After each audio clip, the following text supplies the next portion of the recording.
Hi my dear leaders, my family members. ഒരുപാട് നാളുകൾക്ക് ശേഷമാണ് ഞാനിങ്ങനെ നിങ്ങളുടെ മുന്നിൽ വന്നിരിക്കുന്നത്. കഴിഞ്ഞ കുറച്ച് ദിവസം മുന്നേ വരെ എൻ്റെ കരഞ്ഞു കലങ്ങിയ കണ്ണുകളും എൻ്റെ മുഖവുമാണ് നിങ്ങൾ കണ്ടിരുന്നത്. പക്ഷെ ഇന്ന് ഞാൻ മനസ്സ് നിറഞ്ഞ് ചിരിച്ചുകൊണ്ട് തന്നെയാണ് നിങ്ങളുടെ മുന്നിൽ വന്ന് നിൽക്കുന്നത്.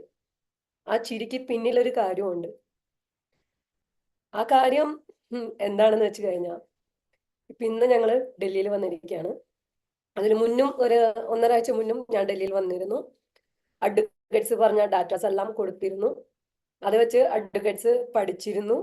ഏകദേശം അന്ന് 2 ദിവസം ഞാൻ മൊത്തമായി ഇരുന്ന് അവർക്ക് അതിന്റെ പ്ലാനും കാര്യങ്ങളും എല്ലാം പറഞ്ഞു കൊടുത്തിരുന്നു. ഒപ്പം നമ്മുടെ CS-ഉം ഓഡിറ്ററും മുംബൈയിൽ നിന്ന് വിളിച്ച് അഡ്വക്കേറ്റ്സിനോട് സംസാരിച്ചിട്ടുണ്ടായിരുന്നു. ഇന്ന് ഞാൻ വന്നപ്പോൾ നമ്മുടെ പ്രിയങ്കരിയായ, അതായത് ഒരു വലിയൊരു അഡ്വക്കേറ്റാണ് നമ്മുടെ അഡ്വക്കേറ്റ്, ഡൽഹിയിലെ ഏറ്റവും പേരെടുത്ത ഒരു സീനിയർ ഡെസിഗ്നേറ്റഡ് അഡ്വക്കേറ്റാണ്. ആ അഡ്വക്കേറ്റിന്റെ വാക്കുകൾ ഇന്ന് വന്നത്, നിങ്ങളുടെ കമ്പനി എങ്ങനെ പണിച്ചേനാവും. ഞാൻ നിങ്ങളുടെ ബിസിനസ് പഠിച്ചു, CS-ഉം ഓഡിറ്ററും എല്ലാമായി ഞാൻ സംസാരിച്ചു. ഇത് എവിടെയാണ് തെറ്റിദ്ധരിക്കപ്പെട്ടത്? പക്ഷെ ഞാൻ പഠിച്ചിടത്തോളം, അല്ലെങ്കിൽ ഞാൻ അറിഞ്ഞിടത്തോളം, നിങ്ങളുടെ ബിസിനസ് ഒരിക്കലും ഇത്തരം കാറ്റഗറിയിൽ പെടുന്നതല്ല. അതുകൊണ്ട് ശ്രീനയ്ക്ക് ഞാൻ ഒരു വാക്ക് തരാം, 100% ഉറപ്പായിട്ടും ഈ കമ്പനി ഞാൻ തിരിച്ചു കയ്യിൽ തന്നിരിക്കുന്നു. ആ വാക്ക് കേട്ടതും എൻ്റെ കണ്ണിലെ കണ്ണീരൊക്കെ അങ്ങ് കയറിപ്പോയി. കാരണം ഞാൻ പോലും പ്രതീക്ഷിച്ചിട്ടുണ്ടായിരുന്നില്ല ഞാൻ ഒന്ന് വിളിച്ചു കഴിഞ്ഞാൽ നമ്മുടെ CS അങ്ങ് മുംബൈയിൽ നിന്ന് വന്ന് എന്നെ ഹെൽപ്പ് ചെയ്യുന്നു. കാരണം ഒരു 2 കൊല്ലം മുന്നേ, 1 കൊല്ലം മുന്നേ വരെ ആളാണ് നമ്മുടെ ഓഡിറ്റിങ്ങും കാര്യങ്ങളൊക്കെ ചെയ്ത് മുന്നോട്ട് പോകുന്നുണ്ടായിരുന്നത്. അതിനുശേഷം നമ്മൾ മറ്റു വ്യക്തികളെ ഏൽപ്പിച്ച് ചെയ്യുന്നുണ്ടായിരുന്നു. പക്ഷെ എൻ്റെ ഈ ഒരു അവസ്ഥയിൽ ഞാൻ അവരെ വിളിക്കുകയും ഇതിന്റെ കാര്യങ്ങൾ സംസാരിക്കുകയും ചെയ്തിരുന്നു. അവരുടെ നിർദ്ദേശം പ്രകാരമാണ് നമ്മൾ പല പ്ലാനുകളും കമ്പനിയിൽ ഇംപ്ലിമെന്റ് ചെയ്തിരുന്നത്. അപ്പോൾ വിളിക്കുകയും സംസാരിക്കുകയും ചെയ്തിരുന്നു. ഒപ്പം എന്നെ ഒന്ന് ഹെൽപ്പ് ചെയ്യണം, ഡയറക്റ്റ് അഡ്വക്കേറ്റ്സിനെ വന്ന് കാണണം എന്നും പറഞ്ഞിരുന്നു. എൻ്റെ ആ ഒരു ആവശ്യപ്രകാരം അവർ വരികയും അഡ്വക്കേറ്റ്സായിട്ട് സംസാരിക്കുകയും എല്ലാം ചെയ്തിരുന്നു. അങ്ങനെ ഇപ്പൊ നമ്മുടെ ശ്രീകുമാർ സാർ ആവട്ടെ, ഡൽഹിയിലെ ബീന മാധവ് മാഡം ആവട്ടെ, എല്ലാവരും 100% കോൺഫിഡൻ്റ് ആയി. അതിനെ ഒരുപാട് സന്തോഷത്തിലാണ് ഞാൻ. ഒപ്പം നിങ്ങൾക്ക് എനിക്ക് തരാൻ പറ്റാവുന്ന വാക്ക് എന്താണെന്ന് വെച്ച് കഴിഞ്ഞാൽ, 100% ഉറപ്പായിട്ടും ഞാൻ ഈ കമ്പനിയെ തിരിച്ചു കൊണ്ടുവന്നിരിക്കും. അതിന് എൻ്റെ ഒപ്പം കട്ടക്കി കൂടെ ഒരു പറ്റം ലീഡേഴ്സ് ഉണ്ട്. പലരും ഇവിടെ താഴെ തട്ടിലുള്ള ആളുകളെ തെറ്റിദ്ധരിപ്പിക്കുന്നുണ്ട്, അല്ലെങ്കിൽ അവരൊരു ഗ്രൂപ്പ് ഉണ്ടാക്കി വെച്ച് ആ ഗ്രൂപ്പിൽ മറ്റുള്ളവരെ തെറ്റിദ്ധരിപ്പിക്കുന്നുണ്ട്. ലീഡേഴ്സൊക്കെ പല കമ്പനിയിൽ പോയി, പലരും ഇവിടെ ഇല്ല, അവിടെ അടി നടക്കണം. എന്തിനാ ഞങ്ങളുടെ വീട്ടിലേക്ക് CCTV വെച്ചിരിക്കണേ? അപ്പോ ആ CCTV വെച്ചിരിക്കണത് എന്താണെന്ന് അറിയാലോ എല്ലാവർക്കും. കാരണം ഇവിടെ എന്തെങ്കിലുമൊക്കെ ഉണ്ടോ എന്ന് അറിയാനാണ്. പൊന്നു സുഹൃത്തുക്കളെ, ഇവിടെ ഒന്നുമില്ല.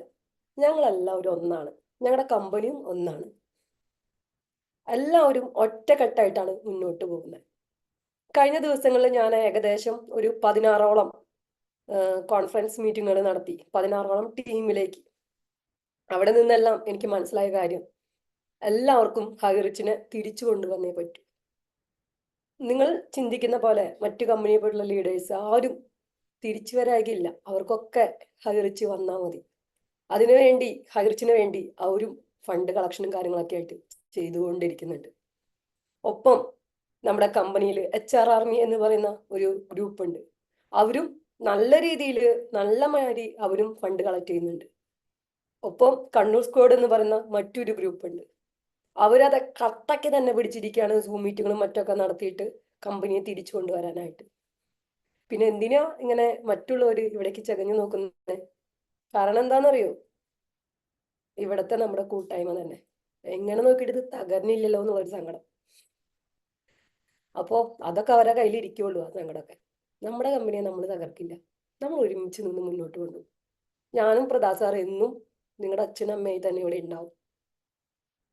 അടുത്ത കാര്യം എന്താണെന്ന് വെച്ച് കഴിഞ്ഞാൽ, ഏകദേശം ഒരു 25 ലാക്കാണ് നമുക്ക് കേസിന് ആവശ്യമുള്ളത്. എൻ്റെ കുട്ടികളെല്ലാവരും ഈ ചുരുങ്ങിയ 1-1.5 ദിവസം കൊണ്ട് ഏകദേശം എനിക്ക് 9 ലക്ഷം രൂപയ്ക്ക് മേലെ എത്തിച്ചു കഴിഞ്ഞു. നിങ്ങൾ ഇപ്പോഴും ഹൈറിച്ചിന്റെ തിരിച്ചുവരവ് വിശ്വസിക്കുന്നു എന്ന് ഉള്ളതിന് ഉത്തമ ഉദാഹരണമാണ് ഈ 1.5 ദിവസം കൊണ്ട് 9 ലക്ഷം രൂപ ഉണ്ടാക്കിയത്. കാരണം ഹൈറിച്ചിന്റെ വരുമാനം നിലച്ചിട്ട് ഏകദേശം 8 മാസത്തോളം എല്ലാവർക്കും കഴിഞ്ഞു.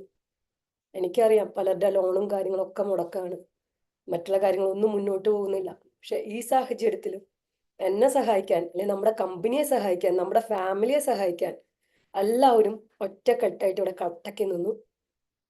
പലരും മറ്റു കമ്പനിയിൽ പോയി എന്ന് തെറ്റിദ്ധരിക്കുന്ന ലീഡേഴ്സ് പോലും ഈ ദിവസങ്ങളിൽ എന്നെ നല്ല രീതിയിൽ പ്രൊട്ടക്റ്റ് ചെയ്യാൻ കൂടെ നിന്നു.